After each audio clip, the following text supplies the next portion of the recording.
Have you ever seen a place that looks less like nature and more like evidence? On the coast of Northern Ireland, the ocean crashes against thousands of dark stone columns so perfectly shaped that they look like the broken steps of something ancient and enormous. This is Giant's Causeway, a place so strange, so precise, and so unreal that your mind does not want to believe nature made it on its own. The deeper you look, the more it starts to feel like a message left behind by the earth itself. But how did fire, stone, and time create something that looks this impossible? Let's find out. From above, Giant's Causeway feels unreal. The rocks do not sprawl randomly like most coastlines. They lock together, tight, clean, repeating. Hexagon after hexagon after hexagon, stacked like pieces of a giant broken machine. Some stand only a few inches high. Others rise like stone pillars. When the sea is calm, the formations look ancient and ceremonial. But when the storm rolls in, when cold spray blows across the black rock and the waves slam into the columns, the place changes. It stops looking like scenery. It starts looking like a threshold. And that is exactly why people created a story for it. According to legend, these stones were built by a giant named McCool. The tale says he constructed a causeway across the sea to challenge a rival giant in Scotland. Not a bridge of wood, not a path of dirt. A road of stone laid across the water by a being too large for ordinary land. In a strange way, the myth feels right. Because standing here, your brain does not want to accept chance. It wants intention. It wants a builder. It wants a hand behind the pattern. That is part of Giant's Causeway's power. It attacks the boundary between myth and geology. It makes folklore feel logical.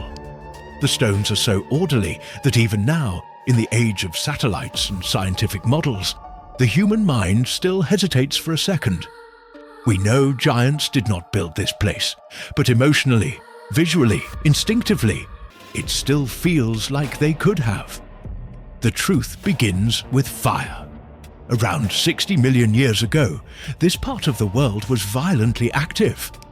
Molten basalt surged across the landscape in broad volcanic flows.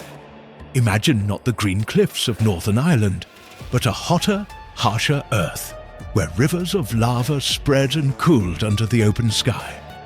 As that lava began to lose heat, it shrank. And when rock shrinks under tension, it cracks. Not in random chaos, but in patterns that release stress as efficiently as possible. That is how the impossible happened. The lava split into columns, mostly hexagons, sometimes 5-sided, sometimes 7-sided, but often 6, because 6 is one of the most stable ways for shrinking material to divide space. That same logic appears elsewhere in nature. Dry mud can crack into repeating forms. Cooling starch can fracture in columns. Even some frozen surfaces show the same kind of geometry. But Giant's Causeway takes that quiet mathematical rule and magnifies it into something almost supernatural. Here, natural physics created architecture. No mason, no engineer, no civilization. Just heat, time, pressure, and cooling rock. Nature did not sculpt these stones the way an artist shapes clay. It allowed them to organize themselves. There are around 40,000 basalt columns here, interlocked so tightly that the formation looks designed. Some sections resemble giant steps descending into the sea.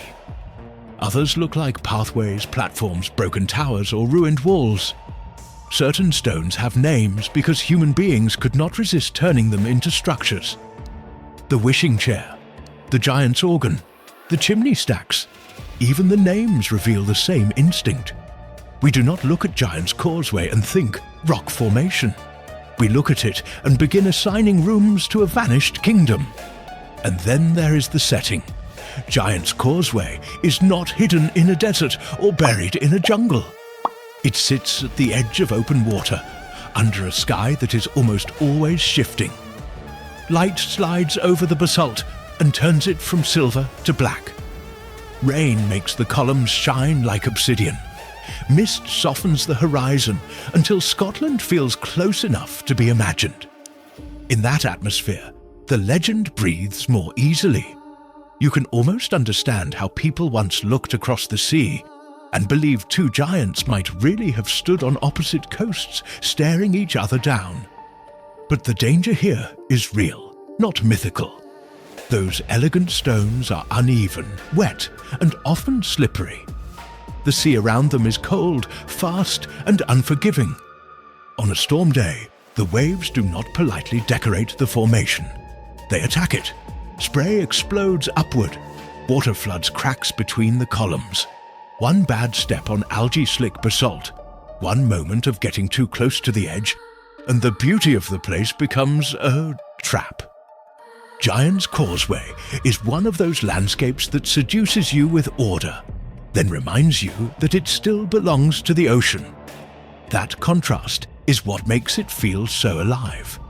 It is not only beautiful, it is tense. The geometry suggests control, but the weather reminds you that control is an illusion. These stones survived fire, then met endless centuries of wind and salt and impact. Even now, the coast is still changing. Erosion keeps working.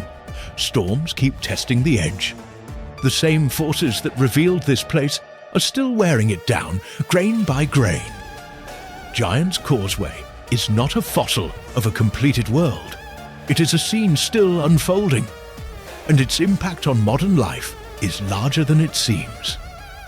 Giant's Causeway became one of the world's most powerful natural examples of how geology can imitate design, helping students, scientists, and ordinary people understand that nature can generate astonishing order without human hands. It also became part of Northern Ireland's identity, drawing visitors from around the world and supporting local communities through tourism, research, conservation, and education. In a deeper way, it affects modern life because it trains the eye.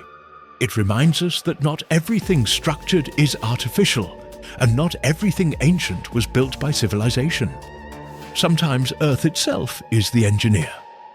That lesson matters because places like this change how we see the planet. Giant's Causeway does not just tell us that lava cooled.